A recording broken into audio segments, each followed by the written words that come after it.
How's everybody doing?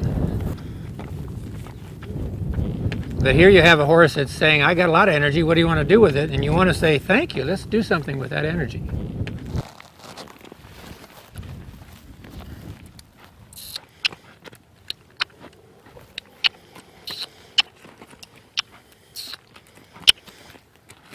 Now this horse is struggling on her right side, so that's why I'm on the ground.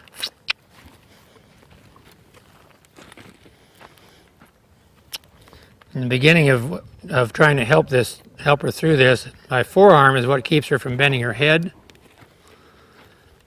So she kind of pushes on the elbow if she tries to bend her head too much. That a girl. Good girl.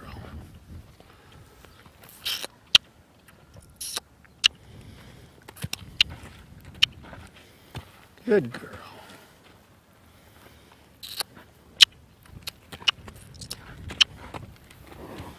Good girl.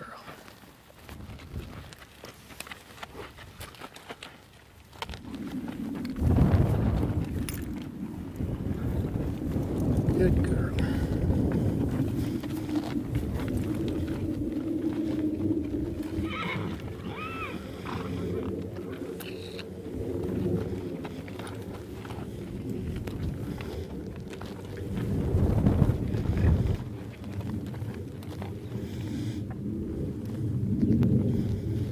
You're a girl. You're all right.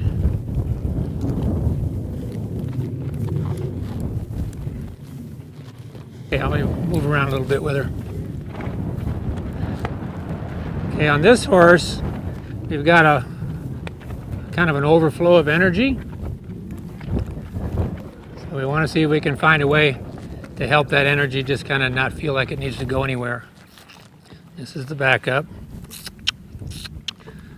That a girl. Good girl.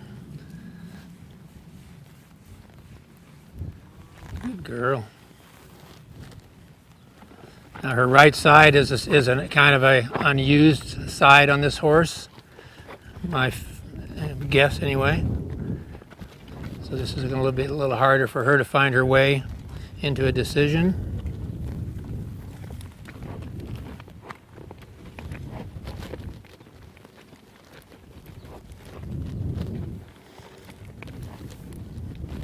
Girl. So when you have a lot of energy on a horse and you're using a one rein, if I take her into flexion, where the pivot takes place is where the rein drops. This is a timing thing that's kind of hard for people sometimes because when the horse is moving, they can't tell when it stopped the front feet. Right there when the front feet stop, if I drop the rein and just keep giving the horse a chance to stand still, then eventually she'll take that opportunity. But it's got to be loose when she makes that pivotal decision.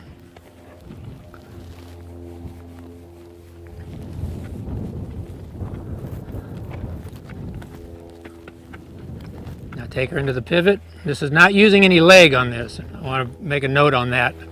There's no leg being used on these pivots, it's just strictly a flexion. And when she stands still, then she just gets, there's nothing to do. But in her mind, she thinks she always has something to do. Now I pick up this rein slowly and see if we can engage a backup. Once her mind gets off whatever she's looking at.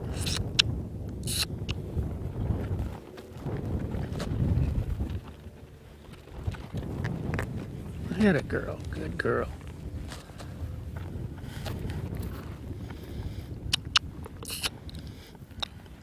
And this right here is a good example, and it happens to many, many horses, that there is a lack of a work ethic. Happens to us too. There's a lot of spoilage that comes out. Horses like this have a spoilage about them.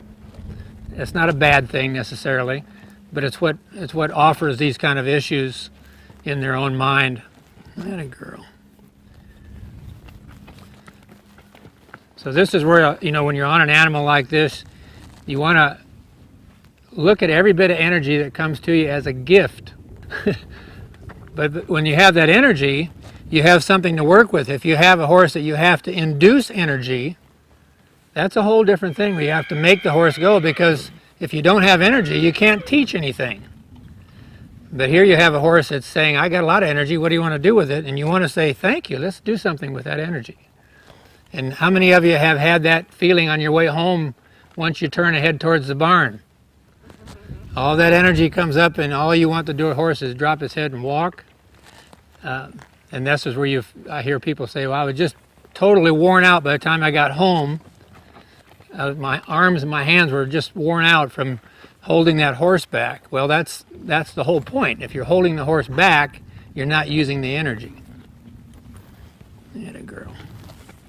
Yeah, well, I'll show you a lesson that will make a difference for your horse that comes home with a lot of energy. I'll tell you one thing you don't want to do that is not productive is circling your horse. And everybody does that. It's almost an instinct that we have. If the horse has a lot of energy, we circle them.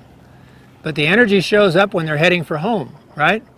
So once that circle comes back to that homeward direction, there's your energy. So it doesn't change anything. But if you have a horse that has a lot of energy and you've taught it a transitional stop, we'll just use this as an opportunity. If I'm going to back this horse up, I'm going to find her mouth, and then I'm going to sit down in the saddle with my hands. In other words, the change of my back is what changes my hands. Okay, so this is the transitional stop. We teach it from the back up. So, and this horse doesn't know this, but when we're riding, let's say her energy comes up, I start sitting down slowly. She comes to the stop. There's the backup, and I release her. And we'll do this over and over and over again until she starts to anticipate me changing my seat and just slows down on her own. Pick up the reins, slowly sit down. Transitional stop, release, and then the backup. So now it takes energy to stop for a horse. So now you're using this energy over and over again. So let's say that you rode out 5 miles, you had a great ride going out, you turn to go 5 miles home. That's the best 5 miles you'll ever spend on your horse. Because every 25 or 50 feet, you'll be doing a transitional stop. And that horse will just get so good at your transitions. And by the time you get it probably half that distance, you'll have a horse walking flat-footed, but fast. It's different than trotting. And you want to be satisfied to begin with a flat-footed walk.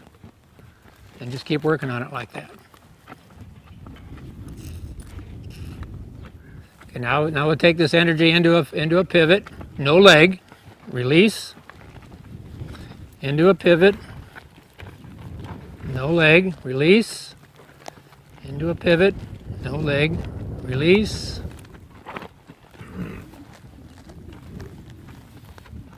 And this kind of a thing is not you're not challenging the horse. All you're doing is using the energy. If you take your horse and you ask it for flexion, and if it gives you completed flexion, it will pivot. Do you know why?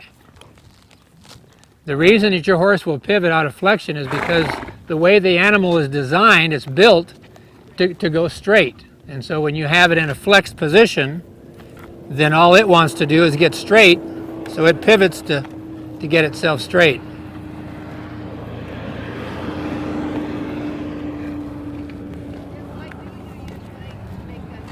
Because the legs are part of teaching communication for movement.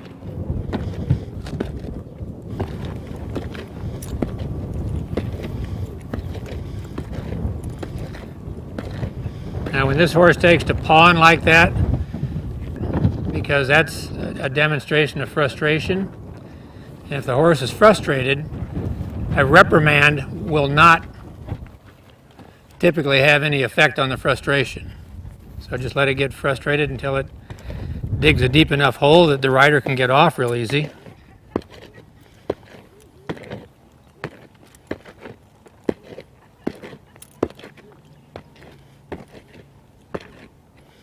And when she stops doing that, I'm going to scratch her.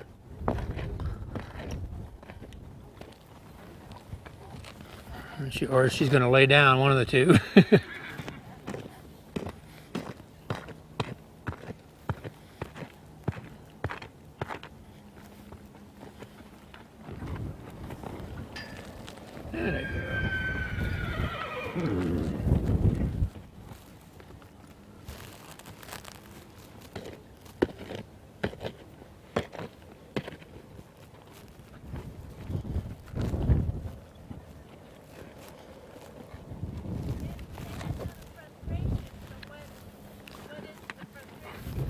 Well, for her, everything is a frustration. I mean, she's just frustrated about, just being here. And but just letting her work through it. It'll be fun to see what changes in her by the time we finish tomorrow.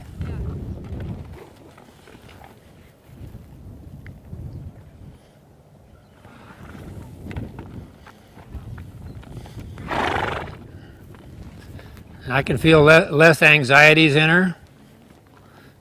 They're a little bit shorter lived.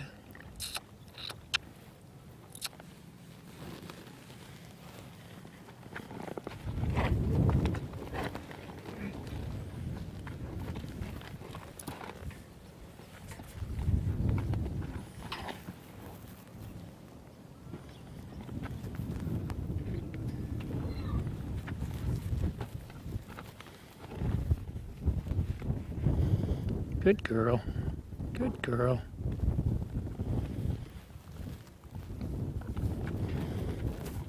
And this is when we're talking about the direct rein business. This is direct rein. That's a change right there. That's a change. That's a change. That's a change. So your hand never has to leave that location. It's where her head goes. So if she gives to the bit right, she's going to make the directional changes.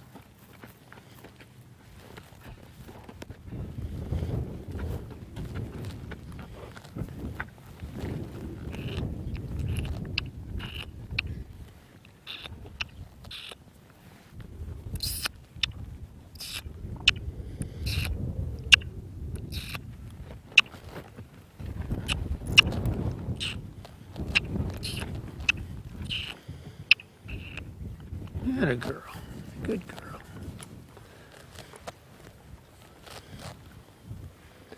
So this is really I'm glad you brought her, because this is something that she's really going to be, I think, benefit from by the time tomorrow's over with.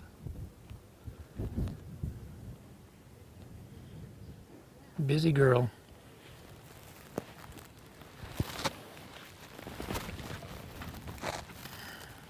Busy girl.